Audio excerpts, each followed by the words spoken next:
আমরা যদি ৬৯ লক্ষ জব কার্ড হোল্ডারের স্বার্থে লড়াই করতে পারি, তাহলে ১০ কোটি বঙ্গবাসীকে যারা বাংলাদেশি বলেছে তাদের যোগ্য জবাব দিতে এবং প্রতিশোধের রাজনীতি তুলতে গণতান্ত্রিকভাবে সমষ্টিগতভাবে পথে লড়াইয়ের আন্দোলনের রাস্তাও বেছে নেব।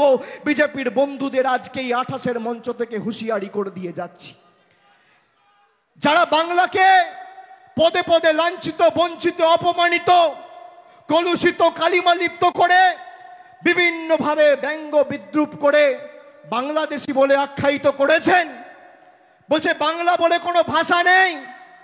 বলুন এর জবাব আমরা দেবো কি দেবো না? যারা ১০ কোটি বঙ্গবাসীকে অপমান করেছেন তাদের জবাব দেবেন না? যারা বাংলার কৃষকের টাকা আটকে রেখেছে তাদের জবাব দেবেন না? যারা জল জীবন মিশনের অধীনে বাংলার ১০ কোটি মানুষের পানীয় জলের প্রকল্পের টাকা আটকে রেখেছে তাদের জবাব দেবেন না? যারা ৫০ লক্ষ গরিব মানুষের আবাসের টাকা আটকে রেখেছে তাদের জবাব দেবেন না? যারা বাংলা গ্রামীণ সড়ক যোজনার প্রায় ১০,০০০ কোটি টাকার উপর এখনো আটকে রেখেছে তাদের জবাব দেবেন না? দেব কি দেব না? দেব কি দেব না? দেব কি দেব না? হ্যাঁ, সে মানরেগা নিয়ে বলেছিল আমি দিল্লিতে ১০ লক্ষ লোক নিয়ে যাব, মানরেগার টাকা নিয়ে আসবো। ৩,৫০০ লোক মোট গেছিল। তারপরে দিল্লি পুলিশের লাঠি দেখে কি ছোটা রাজঘাটে। আমি তো এবারে বলেছি যদি যান জুতো পরে যাবেন না।